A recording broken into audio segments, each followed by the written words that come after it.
네, 안녕하세요. 오늘 우리 회사도 LLM 기반의 서비스를 개발할 수 있을까요의 발표를 이제 시작하도록 하겠습니다. 반갑습니다. 네, 이제 발표 시작하기에 앞서서 목차인데요. 오늘 이제 LLM 서비스 관련해서 기본적인 용어들을 조금 알아보는 시간을 가질 거고, 이제 기본적으로 LLM 서비스를 구현하는 거를 한번 시간을 가져볼게요. 그 다음에 실제로 이제 회사에서 운영하기 위해서 어떤 것들이 필요한지를 더 알아보는 시간을 가지고, 마지막으로는 이제 1년간 이제 제가 운영하면서 느낀 개발과 운영 노하우를 이제 Q&A 형식으로 한번 설명드리도록 하겠습니다. 네, 제 소개를 간단하게 드리면은 현재 이제 뉴욕 소재에서 금융 AI 스타트업인 프로젝트 플루토에서 테크 리드로 일을 하고 있고요. 이전에는 이제 소카라는 곳에서 데이터 관련된 엔지니어링을 하고, 이외에도 여러 스타트업들 다니고, 또 이제 뭐 2번 정도 창업을 했는데 또 실패까지 한 좀 특별한 이력들을 가지고 있습니다. 네, 그래서 이제 LLM 서비스 용어 정의하기 쪽에서는 LLM, 그리고 여러분들이 쓰고 있는 뭐 챗GPT 같은 이런 LLM들이죠.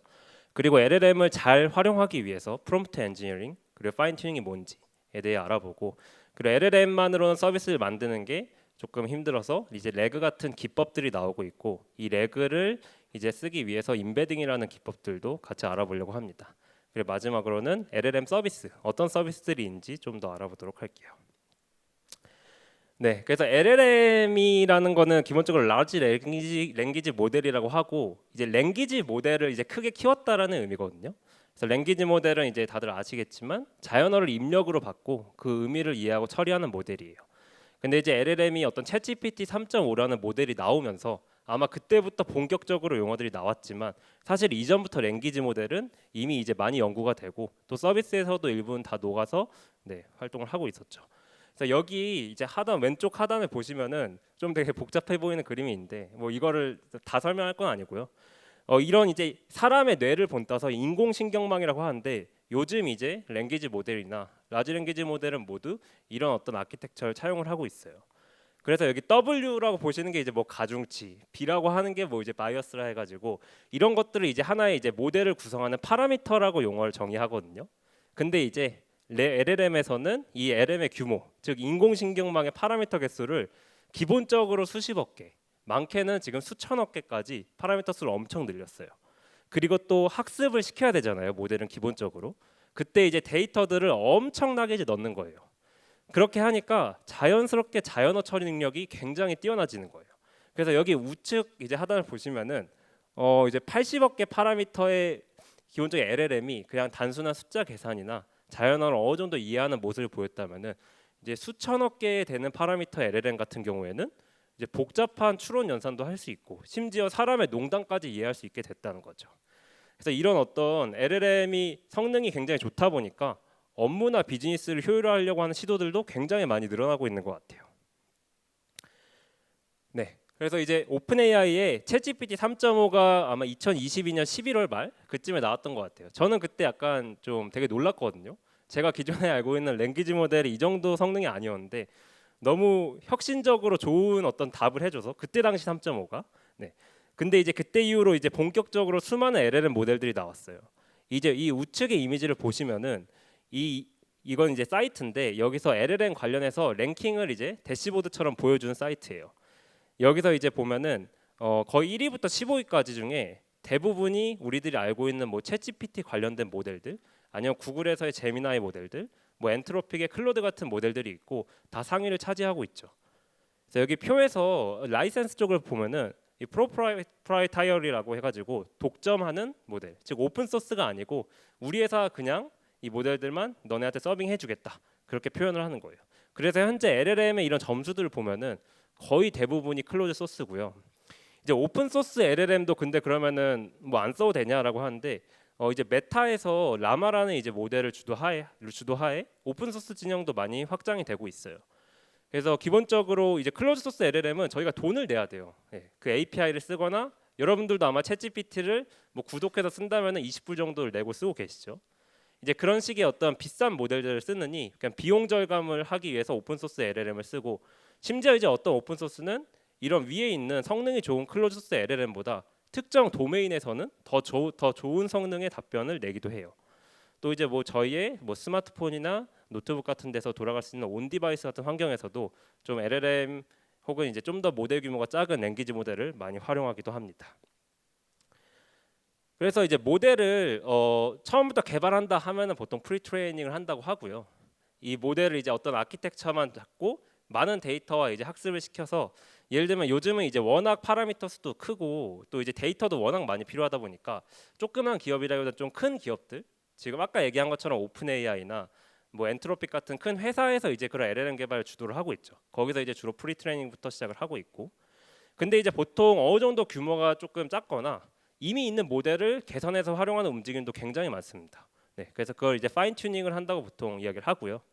또 이제 이미 있는 모델을 굳이 업데이트하진 않고 난 그냥 그대로 잘 사용할게 하는 걸 이제 프롬프트 엔지니어링 한다, 또 혹은 인 컨텍스트 러닝이라고도 표현을 합니다.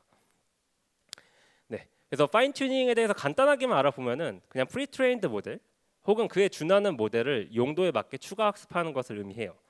그래서 보통 목적은 그냥 특정 도메인 지식을 학습시키거나 뭐 답변의 포맷, 톤 등의 변화를 주기 위해 많이 사용을 하는데, 여기 하단의 이미지를 보시면은 제가 이제 앞으로 뒤에서 이제 설명드릴 뭐 약간 미국 주식과 관련해서 질문이나 하면 답을 해주는 이제 봇에 대해서 만들어 볼 거거든요.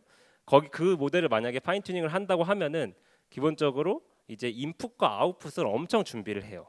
그래서 뭐 테슬라의 CEO는 누구니? 일론 머스크입니다. 그런 식으로 이제 퀘스천, 앤서를 엄청 많이 데이터셋을 준비해 두고 그것들 바탕으로 이제 파인 튜닝을 하게 됩니다.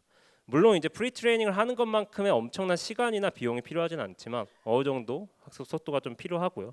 또 옛날에 비해서는 이제 LLM 파인 튜닝을 좀 손쉽게 이제 API 형태로 이제 제공하는 경우들도 많이 생겼습니다. 네, 이제 프롬프트 엔지니어링인데 아마 여러분들이 챗GPT 같은 거 이미 쓰고 계시면은 프롬프트를 입력을 하실 거예요. 뭐 이거 왜 안 되냐, 뭐 여러 가지 되게 질문들을 많이 하시죠. 그게 이제 결국에 하나의 프롬프트인 거고, 이 저희가 기업에서 LLM을 쓴다는 거는 이제 프롬프트 엔지니어링을 많이 하게 되고 그 프롬프트 자체를 개선하면서도 좋은 성능을 낼 수가 있습니다. 왜냐하면 LLM 자체가 자연어 처리 능력이 많이 높아졌고, 그래서 프롬프트 자체만 조금 수정하더라도 성능이 훨씬 달라지는 것을 이제 확인을 할 수가 있는 거예요. 그래서 여기 이미지를 보시면은 이제 두 가지 프롬프팅, 그냥 기본적인 스탠다드 프롬프팅이 있고 체인 오브 서트 프롬프팅이라는 게 있는데, 이제 스탠다드 프롬프팅 쪽에서 이 하단에 이제 퀘스천, 앤서 퀘스천이라고 해서 이거를 프롬프트로 넣는 거예요. 그렇게 되면은 실제로 이 LLM은 이 하단에 있는 The Cafeteria had 23 apples라는 이 질문 쪽에 대해서 답변을 하지만 이 위에 있는 어떤 퀘스천과 앤서를 참고를 하게 돼요. 실제로 답을 할 때. 그래서 The answer is 27 하면서 틀렸죠, 실제로. 이런 식으로 이제 위에 있는 예시들을 이제 참고해가지고 이제 자기가 답을 하고 틀렸는데, 만약에 뭐 체인 오브 서트 같은 특정 프롬프트 기법을 사용을 하게 되면은 이제 스탠다드 프롬프팅과는 다르게 여기서는 앤서에 대한 예시가 조금 더 상세하죠. 그리고 어떤 좀 논리적으로 더 사고를 해서 답을 내게 되는데, 실제로 하단에 있는 질문은 동일하지만 위에 있는 앤서의 어떤 포맷이나 그 내용에 따라서 아웃풋이 달라지는 걸 볼 수 있을 거예요. 이런 식으로 저 기존에 있는 앤서를 따라가면서 논리적으로 생각을 해서 답을 맞추게 되죠. 그래서 이런 식으로 엔지니어가 없더라도 그냥 자연어로 프롬프트만 잘 수정하면은 LLM 성능을 충분히 개선할 수 있고, 그래서 아마 여러분들도 프롬프트 엔지니어 막 그런 거 많이 들어보셨을 거예요. 그래서 프롬프트 엔지니어들도 그러면서 좀 자연스럽게 나왔던 것 같아요. 네. 그리고 이제 LLM만으로 서비스를 하게 되면은 그럼 우리 챗GPT 쓰면 다 되는 거예요? 라고 하는데, 기본적으로 LLM은 그냥 학습이 된 모델이기 때문에 뭔가 최신 데이터를 접근하거나 혹은 우리가 이제 LLM을 쓴다고 했을 때 회사 데이터를 뭔가 학습을 안 시켰으면 애초에 그에 대해서 잘 모르겠죠. 그래서 뭐 예를 들어서 테슬라 어제 왜 떨어졌어? 라는 질문을 했을 때 이제 클로드라는 전 모델을 통해서 지금 답변을 받았는데 잘 모른다고 합니다.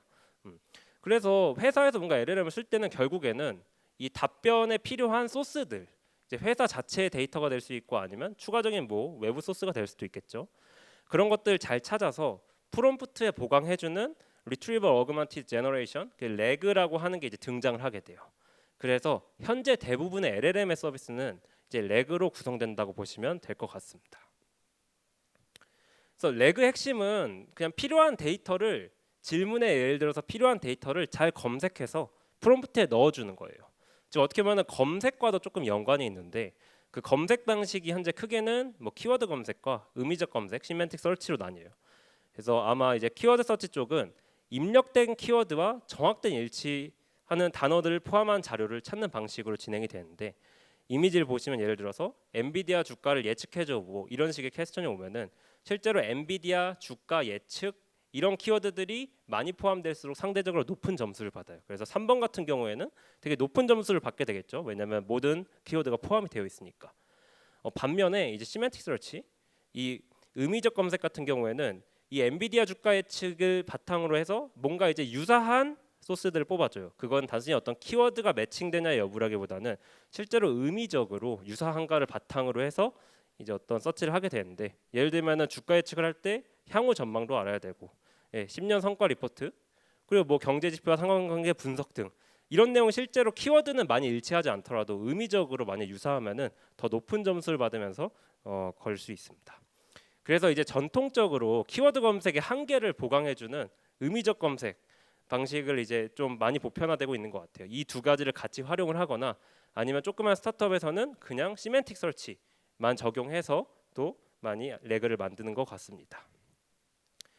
그래서 이제 이야기한 시멘틱 설치를 할 때는 이제 임베딩이라는 작업을 거치게 돼요. 그래서 임베딩이라고 한다면은 소스, 텍스트나 이미지 등의 어떤 이제 소스를 이제 특정 의미를 가지는 벡터, 이제 어떻게 보면 숫자들의 집합이라고 이해하시면 되거든요. 그래서 이런 어떤 소스들을 벡터라는 것으로 변환하는 작업을 의미하고요. 보통 이제 임베딩 모델이라는 걸 거쳐서 어떤 자연어나 혹은 이미지 등이 임베딩 벡터가 됩니다. 그래서 실제로 이제 임베딩 벡터가 어떤 숫자들의 집합이고, 이것들이 만약에 다른 벡터와 이 벡터의 거리를 계산을 할 수 있게 되거든요. 이 숫자들이 어떤 의미를 가지고 있을 거고, 그래서 여기 하단 이미지에서 보시는 것처럼 만약에 테슬라 사야 하니, 저는 정말 이 질문을 좋아합니다. 왜냐하면 자주 하기 때문에.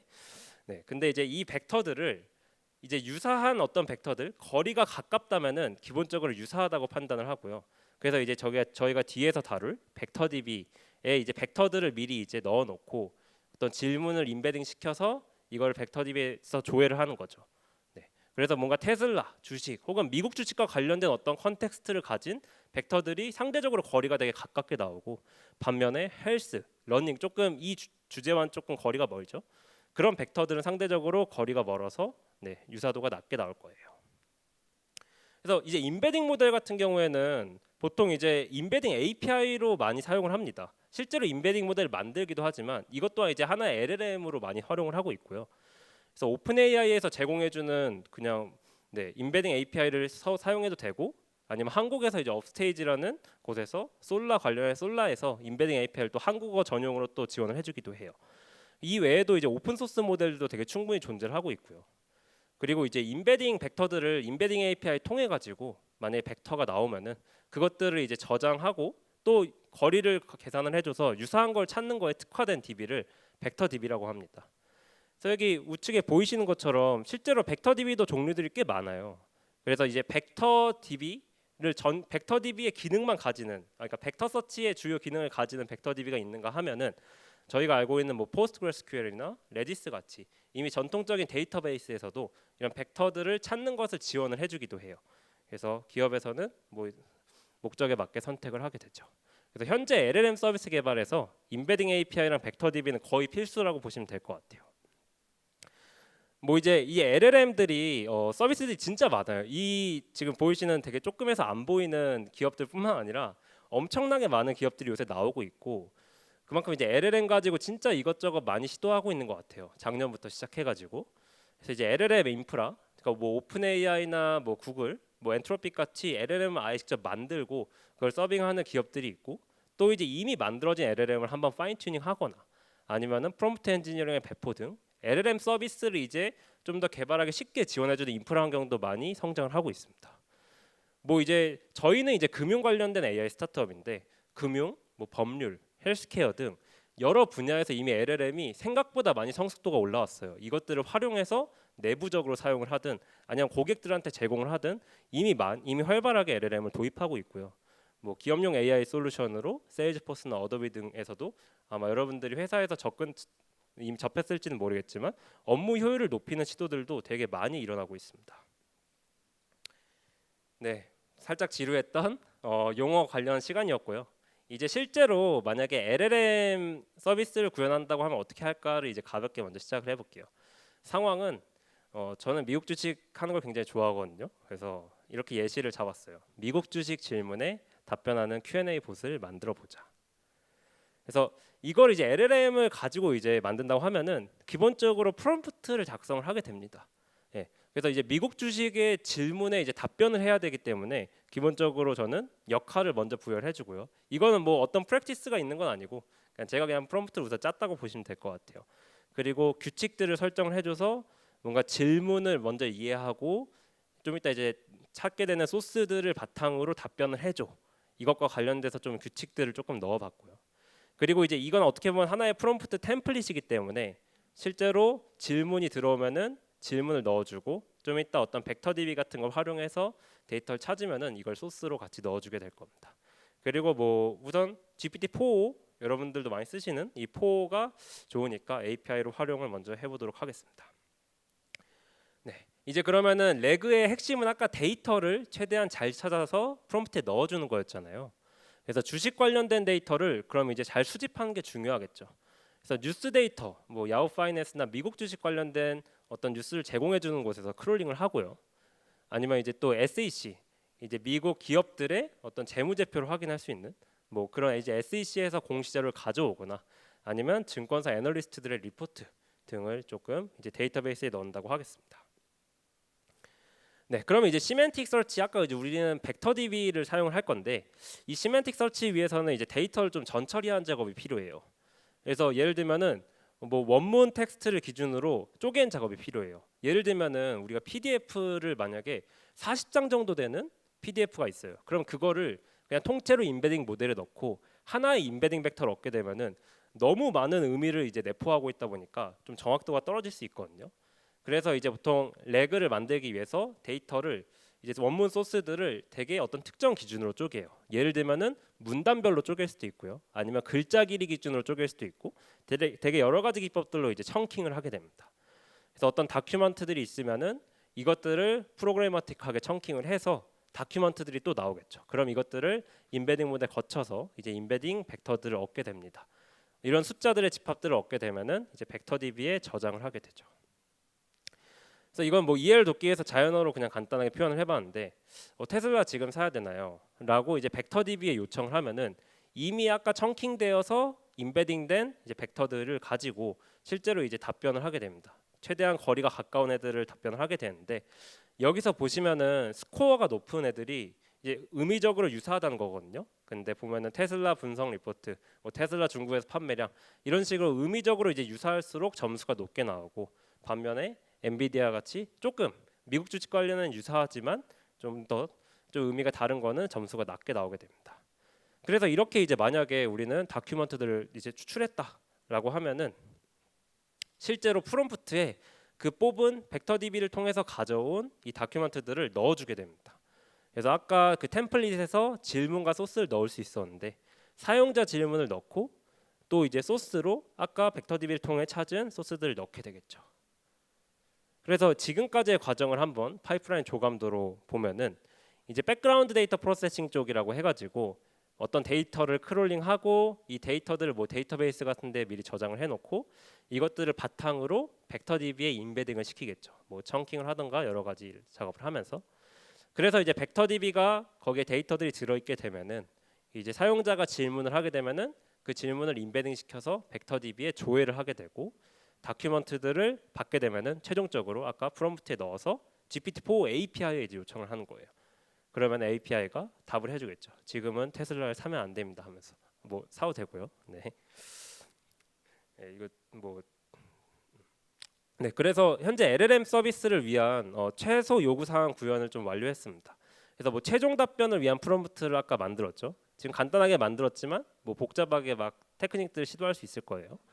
그거 말고도 이제 답변을 위해서 데이터 소스들을 수집을 이제 하고 이것들을 또 전처리해서 인베딩을 시켜서 벡터DB에 저장을 하게 됩니다. 그리고 이제 답변에 필요한 소스들을 벡터DB 통해서 데이터를 가져오면은 그것들을 프롬프트에 이제 잘 텍스트 형태로 넣어서 이제 입력 요청을 하게 되는 거죠. 이렇게 하면은 끝. 여러분들도 만들 수 있습니다. 하기에는 기업에서 만약에 도입하기 위해서는 이제 여러 가지 좀 문제점들이 보이기 시작해요.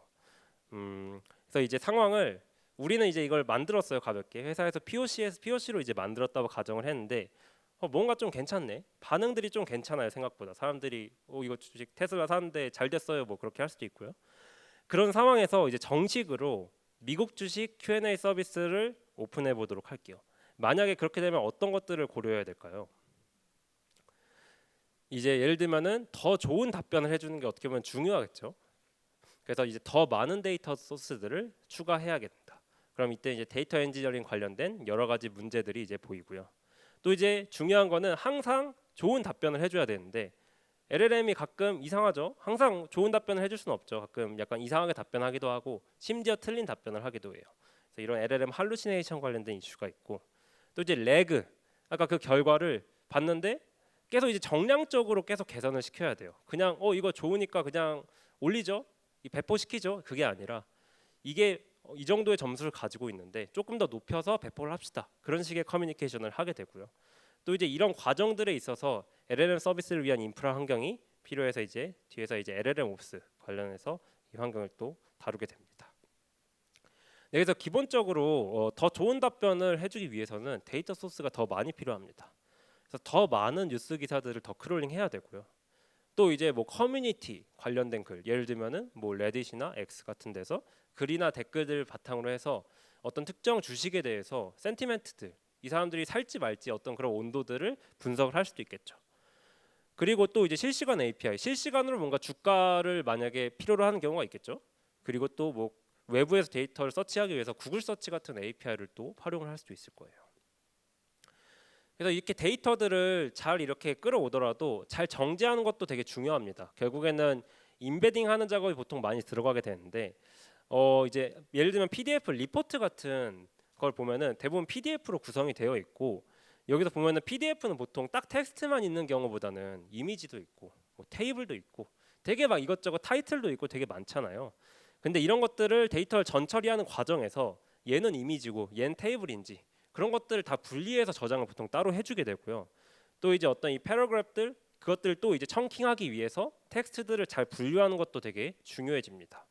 그래서 이제 PDF 쪽도 되게 프로세싱하는 게 중요해지고 이것들을 해주는 전용 서비스들도 있을 정도로 뭐 이런 여러 가지 파일 포맷들을 잘 데이터 전처리해주는 것도 되게 중요한 과제가 되고요. 또 이제 데이터 소스에서 메타데이터를 추출하는 것도 되게 중요해요. 예를 들면 임베딩을 할 때 그 임베딩된 벡터를 그냥 저장을 하는 게 아니라 메타데이터 같은 거를 보통 같이 많이 넣거든요. 그래서 예를 들면은 이제 이 임베딩 청크 소스가 뭐 테슬라 관련된 이야기다라고 했을 때 메타데이터에는 티커는 뭐 테슬라고 뭐 요약 정보도 있고 뭐 이 이제 임베딩된 청크의 생성 시간 그리고 키워드는 이런 것들이 있다 같은 이런 여러 가지 메타데이터들을 같이 넣어놔요. 그렇게 되면은 단순히 그냥 임베딩을 통해서 임베딩한 유사도 검색뿐만 아니라 키워드 기반의 검색도 가능해지거든요. 예를 들면 테슬라를 조회하면은 메타데이터로 TSLA라는 어떤 특정 필터를 통해서 더 데이터를 잘 좁혀서 가져올 수 있겠죠. 그래서 이런 식으로 메타데이터를 추출해서 잘 붙여주는 것도 되게 중요합니다. 그래서 뭐 이런 것들을 위해서 기본적으로 데이터 인프라가 좀 더 중요해집니다. 그래서 아까 이제 원형 데이터 소스들, 뭐 리포트 PDF나 뉴스 소스 등 여러 가지 것들이 있는데 이런 것들을 이제 데이터 웨어하우스, 뭐 이제 데이터 웨어하우스는 원형 데이터들을 저장해주는 그냥 데이터베이스라고 보시면 될 것 같아요. 데이터 엔지니어링 하면서 이제 많이 나온 용어들인데 그리고 이것들을 그러면은 주기적으로 잘 데이터를 업데이트해주기 위해서 뭔가 에어플로우 같은 툴, 아니면 실시간은 뭐 카프카 같은 툴을 써야 될 수도 있고요. 또 이게 결국에는 레그에서 벡터 DB를 쓰거나 아니면 정규화된 형식으로 조회할 때는 RDBMS를 쓸 수도 있고요. 아니면은 더 나아가서 레그를 더 고도화하기 위해서 그래프 DB 같은 걸 쓸 수도 있어요. 이제 이런 어떤 여러 가지 데이터베이스들에 맞게 이제 변형을 해준 작업이 필요하겠죠. 뭐 PDF 같은 거 처리가 될 수도 있고요. 아니 청킹이나 임베딩하는 그런 일련의 과정들을 이제 작업을 진행해주게 됩니다. 그리고 이제 데이터 인프라 말고 또 중요한 거는 할루시네이션이죠. 사실 이게 제일 중요해요. 예를 들어서 뭐 미국 주식 관련돼서 질문을 했는데 막 잘못된 정보를 통해서 만약에 투자자한테 잘못된 정보를 주면은 위험할 수 있잖아요. 그래서 이 할루시네이션이라는 이슈가 꽤 중요한데 아마 이거는 이제 기사로 예전에 많이 나왔어요. 그래서 뭐 조선 왕조실록에 기록된 세종대왕의 맥북 프로 던짐 사건에 대해 알려줘. 실제로 전혀 없었던 문제죠. 근데 이것들을 이제 자기도 속아가지고 마치 사실인 것 마냥 답을 하는 거예요. 그걸 이제 보통 할루시네이션 이슈라고 하는데요. 이 할루시네이션 이슈를 줄이기 위해서 되게 LLM 서비스를 하는 회사들이 이것저것 많이 시도를 해요. 그 중에서 처음으로 할 수 있는 거는 프롬프트 엔지니어링이에요. 그래서 아마 LLM을 하나의 사람이라고 생각하면 조금 더 이해하기 쉽거든요. 그래서 그냥 사람한테 명령을 할 때 프롬프트 같은 거 이제 그냥 너무 복잡하게 설명하기보다는 간결하고 직관적으로 알려줄수록 이해하기 쉽잖아요. 그래서 LLM도 그냥 하나의 사람처럼 인식을 하면 돼요. 혹은 이제 예시들을 같이 알려주게 되면은 좀 더 답을 잘하는 경향성이 있고요. 아니면은 이제 모델들을 변경을 해보는 거죠. 이미 클로즈 소스 모델로 뭐 챗GPT, 클로드 제미니 같은 모델도 있고 오픈 소스 모델도 있고 되게 많거든요. 그래서 좀 모델을 변경하면서 테스트를 하는 것도 꽤 유의미합니다. 왜냐하면은 생각보다 이 모델이 성능이 좋으니까 이것만 써야지가 아니라 어떤 특정 역할에서는 또 다른 모델이 더 답을 되게 잘할 수가 있거든요. 그래서 이것들을 이제 나중에 좀 더 고도화하는 과정을 겪게 되면은 뭔가 모델들도 바꿔보면서 이것저것 또 테스트를 하게 돼요. 또 이제 뭐 모델의 어떤 설정 값들을 바꿔면서 또 테스트를 하고 또 이제 여기 아래에 보이시는 거는 이 생각보다 이제 프롬프트 엔지니어링에 대한 기법들이나 연구들이 되게 활발하게 되고 있어요. 그래서 아까 처음에 이야기 드렸던 뭐 체인 오브 서트 같은 거는 거의 기본적으로 이제 많이 프롬프트 엔지니어링 테크닉으로 들어가고요. 여기 보면은 이제 막 COT라고 해가지고 그냥 한 번에 동시에 여러 개의 이제 LLM에게 물어보는 거예요. 그래서 뭐 5개 LLM한테 물어보고 그 중에 4개가 만약에 비슷하게 답했다 하면 그게 답변이 될 수 있는 거죠. 뭐 그런 식의 답변을 할 수도 있고 뭐 트리 구조로 또 하기도 합니다. 진짜 기법들이 많아요. 그래서 이렇게 해서 성능이 좋아졌다 그런 이제 논문들도 되게 많이 나오고 있고요. 그래서 여러 테크닉 중에 맞는 테크닉을 해서 더 프롬프트의 결과를 정확하게 정교하게 만드는 작업들이 또 필요할 수 있습니다. 그리고 이제 뭐 프롬프트 엔지니어링뿐만 아니라 이제 레그가 이제 결국에는 LLM 서비스의 어떤 틀이 되는 거잖아요. 그래서 이제 이 레그 자체를 어떻게 하면 더 고도화할 수 있을까에 대한 연구들도 많이 하고 있어요.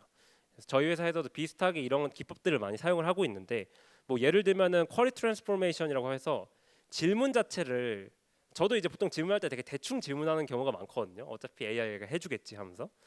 근데 이제 질문을 이제 대충 들어오더라도 얘가 뭔가 벡터 DB나 혹은 뭐 RDBMS 같은 걸 조회할 때 더 잘 조회할 수 있도록 그런 형태로 이제 변환을 시키는 거예요.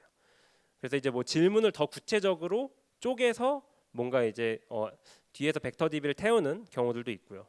아니면 이제 인덱싱이라고 해서 벡터 DB에 이제 뭔가 문서들을 청킹을 한다고 했잖아요. 근데 그 청킹을 하고 그냥 바로 그걸 임베딩을 시켜서 벡터 DB에 넣는 게 아니라 되게 재밌는 방법인데 그 청크들이 있으면은 그 맨 위에다가 뭔가 키워드나 해시태그 같은 걸 넣으면은 더 잘 나와요. 뭔가 그런 기법들도 되게 재미있는데 여튼 청크들을 그냥 단순히 임베딩하는 게 아니라 여러 가지 뭔가 텍스트를 위에 붙여가지고 임베딩을 하면은 또 어떤 상황에서 되게 잘 나오는 경우들도 있어가지고 이런 기법들을 또 쓰기도 해요.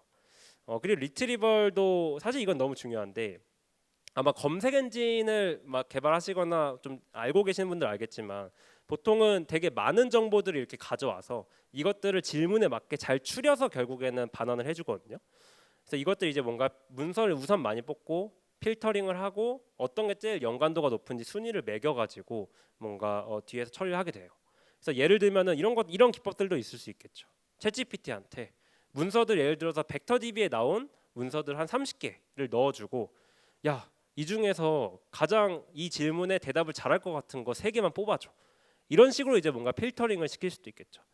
이제 이런 과정들이 있는 이유는 아마 프롬프트 자체가 길이 제한이 기본적으로 있죠. LLM은 길이 제한이 있기 때문에 정말 필요한 데이터 소스만 잘 넣어줘야지 답변을 잘해주고 그냥 무작정 데이터를 많이 넣어서 프롬프트에 요청을 하면은 생각보다 또 이상한 답변을 하면서 팔루시네이션이 발생할 수도 있습니다.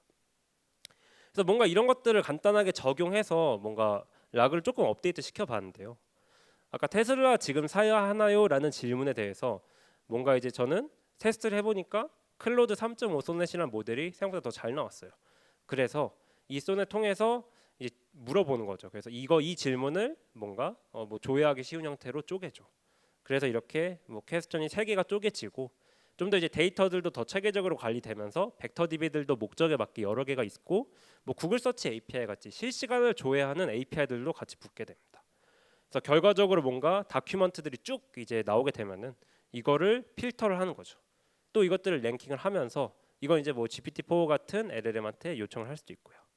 그래서 이렇게 조금 더 데이터를 결국 더 잘 가져오기 위한 이 과정들이 조금 더 살이 붙었죠. 그러면서 이 레그 같은 경우도 뭐 LLM을 3번 요청을 하기도 하고 실제로 복잡한 LLM 서비스는 뭐 챗GPT뿐만 아니라 여러 모델을 뭐 10번 이상 요청을 하기도 하고 그래요. 실제로 계속 데이터를 정교화하는 작업에서 그 작업들이 들어갈 수 있으니까요. 그래서 이렇게 해서 마지막으로 데이터 추린 거를 프롬프트에 넣어서 요청을 하면은 뭐 답을 뭐 해줍니다. 지금 사라고 하네요. 네, 이제 LLM 서비스 운영의 꽃은 기본적으로 평가하는 거예요. 이게 되게 어렵거든요. 아마 LLM 서비스 개발해 보신 분들은 아시겠는데 이게 POC 때는 모르는데 실제로 얘가 계속 잘 나오게 하기 위해서 업데이트를 시켜줘야 되잖아요. 근데 그걸 이제 정량화하는 과정이 생각보다 제일 많은 시간이 들어가요. 실제로 운영 환경에서는 50% 이상의 시간이 이 어떤 레그를 평가하고 이 점수화 시켜서 개선하는 작업들을 하는데 엄청 많이 들어갑니다. 그래서 뭐 예를 들면 평가한다는 건 이런 거예요. 그 레그에서 뭐 최종 프롬프트의 결과물이 잘 나왔는가? 레그의 어떤 아웃풋이죠. 그리고 또 그 중간에 벡터 DB에서 다큐먼트를 조회했는데 그게 최대한 적합하게 잘 가져왔는가? 또 이제 혹은 이제 뭔가 외부에서 피드백들이 나와서 뭐 예를 들면 좋아요 같은 걸 누르는 거죠. 어떤 답변을 했는데 사람들이 좋아요를 누르면은 실제로 이거는 좋은 답변이다라고 또 평가를 할 수도 있을 거고요. 그래서 어떤 정량적 평가를 하는 것은 굉장히 중요하고 또 이제 이건 커뮤니케이션 할 때도 되게 중요하고 자동화를 할 수 있게 되거든요. 그러면은 비용 절감이 되게 가능해집니다. 그래서 뭐 되게 여러 가지 평가하는 방식이 있는데 단적으로 요새 많이 쓰는 방법 중에는 다 이제 LLM 기반으로 많이 써요. 그래서 이미 막 GPT-4 같은 모델들이 너무 좋으니까 야, 근데 이 질문이 있고 이 답이 있는데 이 답변이 잘못된 정보가 있는지 뭐 주요 수치들이 다 포함되어 있는지 그게 맞으면 1을 주고 아니면 0을 줘. 이런 식으로 뭔가 정량화 시키는 거죠. 실제로는 뭐 좀 더 답변의 레인지가 높을 수도 있고 조금 더 여러 가지 좀 더 과정들이 있겠지만 혹은 이제 또 답변에 필요한 소스가 실제로 잘 포함되어 있는지 그런 것들을 미리 테스트셋을 통해서 뭔가 넣어서 테스트를 하고 또 이것들을 정량화를 할 수 있게 됩니다. 그래서 이 작업들은 생각보다 너무 중요하고요. 아마 운영 환경에서 이제 레그 이 LLM 서비스를 만들 때 되게 많이 고통을 받으시고 또 많이 이제 알아보시는 부분 중에 하나일 거예요. 네, 이제 이런 작업들 이제 뭐 프롬프트 엔지니어링도 하고 뭐 레그 아까 이제 만들고 평가하고 배포해서 사용자들이 뭐 질문 같은 거 하는데 답변 온지 보고 그러면서 모니터링 하면서 또 이제 문제 있으면 또 고치고 사실 이 이터레이션의 반복이거든요. 좀 어떻게 보면 지루해 보일 수 있는 이 이터레이션을 계속 반복하면서 실제로 성능들이 계속 좋아지고 사용자한테 더 가치 있는 답변을 줄 수도 있고요. 예. 그래서 이런 작업들을 하기 위해서는 이제 좀 더 운영 환경에서는 이거를 좀 더 쉽게 할 수 있고 체계적으로 할 수 있는 LLM 옵스라는 이제 인프라가 되게 중요해집니다. 그래서 뭐 프롬프트 엔지니어링, 뭐 레그 빌딩, 이벨루에이션, 배포 혹은 파인 튜닝 뭐 이것저것의 과정들이 되게 이제 LLM 서비스에서 이제 좀 필요해지면서 이런 작업들 LLM 옵스 환경이 중요해집니다. 그래서 아마 MLOps라는 용어를 이제 들어보신 분들 같은 경우에는 아마 아실 거예요. MLOps는 이제 ML 관련해서 머신러닝 모델들을 뭔가 만들고 그런 작업들에 이제 필요한 환경을 제공을 해주는데 진짜 춘추 전국 시대거든요. 그쪽도. 근데 LLMOS도 당연히 춘추 전국 시대고 뭔가 이제 어느 정도 조금 많이 쓰는 툴들은 몇 개 있는데 아직까지는 뭔가 올인원 플랫폼은 사실 존재하지 않는 것 같아요. 그래서 사스나 오픈 소스들도 되게 많이 나오고 있고요. 그래서 뭐 회사에서 여유가 되면은 혹은 되게 중요하면은 직접 구축하는 경우들도 생기고 있어요. 뭐 전적으로 저희 회사 같은 경우도 LLMOS 기반 인프라를 되게 잘 만들어 놓고 여러 가지 렉을 만들면서 실험 및 평가를 진행을 하고 있습니다. 네. 그래서 이제 한 1년 반 정도 레그 파이프라인을 만들고 계속해서 서비스를 개발하고 또 LLMOS를 구축하면서 좀 여러 가지 생각들이 들었는데요. 우선 첫 번째로 이제 많이 하시는 질문들이 그러면 그냥 우리 회사에서 챗GPT 같은 거 붙여서 바로 테스트해보면 되겠네요. 그렇게 물어보시는 분들 꽤 많거든요. 근데 사실 다 맞아요. GPT 같이 좋은 모델을 써서 바로 테스트해보면 좋은데 이제 문제를 정의하는 게 생각보다 너무 중요해요. 예를 들면은 나는 이제 이 LLM 써가지고 이따만한 문제를 풀 거야라고 하는 것보다는 생각보다 LLM을 통해서 풀 수 있는 문제가 뭐 많아 보이긴 하지만 생각보다 또 수지 타산이 안 맞을 수도 있고요. 비용 같은 게 생각보다 많이 들어요. 아직까지는. 그래서 인적 비용 이렇게 이 렉을 만들고 뭐 평가하고 이런 기반 인프라를 만드는데 인적 비용이 생각보다 들고 또 인프라 비용들도 들겠죠. 벡터DB 운영하고 외부 LLMs 비용 쓸 수도 있고요. 또 LLM도 사실 그렇게 싸진 않아요. 물론 POC 정도에서는 뭐 상관없겠지만 생각보다 LLM도 API도 쓰다 보면 굉장히 비싸요. 그래서 이 비용들을 고려했을 때 충분히 우리가 유저한테 가치를 줄 수 있는지 그 문제들을 정의하는 게 우선 가장 중요합니다. 그리고 이제 우리가 가지고 있는 차별적인 데이터가 뭔지 스스로 이제 인식하고 있는 것도 되게 중요하죠. 그러면은 LLM 서비스 솔직히 그냥 오픈 AI나 구글 같은 거에서 그냥 다 나중에 다 독식하는 거 아니에요? 이제 그런 질문들도 하거든요. 그래서 단순히 어떤 우리는 기술이 너무 좋아. 그래서 우리는 이 질문이 들어왔을 때 엄청 답변을 너무 잘해줘. 혹은 뭐 그런 어떤 우리는 기술적으로 너무 좋아라는 이야기는 사실 경쟁력 자체를 갖추긴 좀 어렵습니다. 왜냐하면 LLM 만드는 곳에서 사실 플랫폼을 만들 수도 있고 거기서도 이제 레그를 만들기도 하고 이것저것 만들기도 하니까요.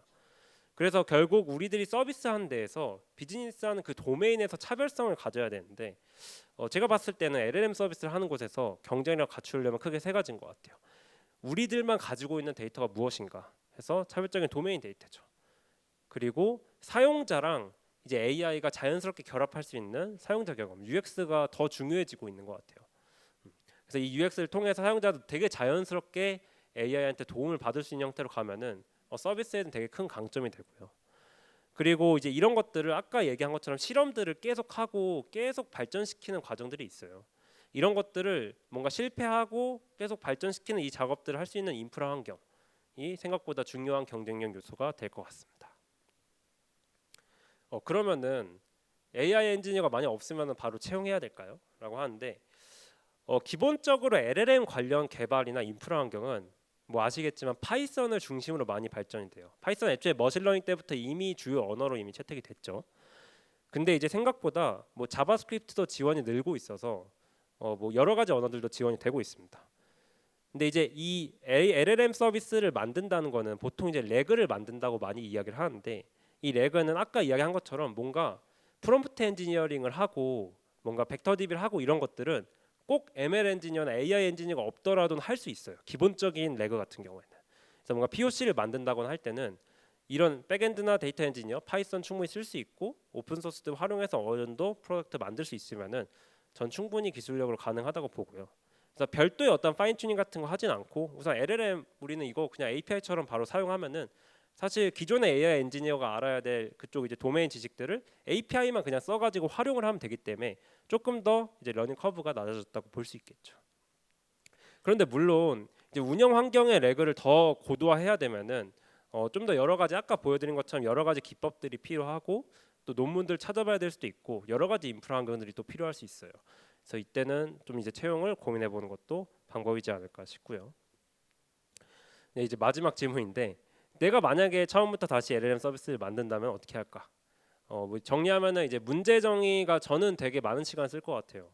그래서 뭘 풀어야 되는지 그래서 문제 스코프를 굉장히 작게 가져가고 그거를 위해서 빠르게 렉을 만들어서 시장에 내보낼 것 같습니다. 그래서 또 이제 POC에 따라서 기술 스택들도 이제 아무래도 LLM이 워낙 핫한 기술이다 보니까 여러 가지 되게 라이브러리들 많아요. 근데 이제 여러 가지 뭐 라이브러리들 중에 저라면 어떻게 할 것 같냐면은 그냥 간단하게 뭐 프롬프트 좀 테스트 해보고 그런 정도면은 이제 그냥 파이썬으로 코드 짜고 만약에 필요하면은 그때 서드 파티 라이브러리 뭐 API 같은 걸 라이브러리 몇 개 쓸 것 같고요. 근데 레그를 조금 더 이제 난 제대로 만들어 보고 싶다라고 하면은 이제 뭐 랭체인 같은 유명한 라이브러리 있거든요. 아마 거의 완전 초창기부터 나온 LLM 관련해서 이제 애플리케이션 만드는 라이브러리인데 이걸 쓸 것 같습니다. 근데 만약 복잡한 라그까지 고민하면은 라마 인덱스 같은 거 쓰고 뭐 벡터 DB 같은 경우는 사실 다 비슷해요. 그래서 결국에는 뭐 엄청 데이터가 많으면 모르겠지만 어느 정도 선에서는 그냥 빠르게 띄우고 그냥 데이터 빨리 넣어서 테스트할 수 있는 거 고를 것 같아요. 그리고 이제 POC 할 때는 파인 튜닝이나 비용 최적화는 하나도 고민 안 할 것 같고요. 그냥 최대한 성능 좋아 보이는 거. GPT-4 미니가 조금 비싸지만 그냥 쓸 것 같아요. 그리고 테스트셋도 미리 만들어 두면서 결과 평가하고 개선할 것 같고 어느 정도 이제 가설들 검증되면은 LLM 옵스 이거 이제 제대로 좀 서비스화할 수 있겠다라고 싶으면은 LLM 옵스 환경 구축에 제대로 좀 고민하고 투자할 것 같습니다. 네, 그래서 여기까지 해가지고 오늘 발표 마무리하도록 하겠습니다. 네, 감사합니다.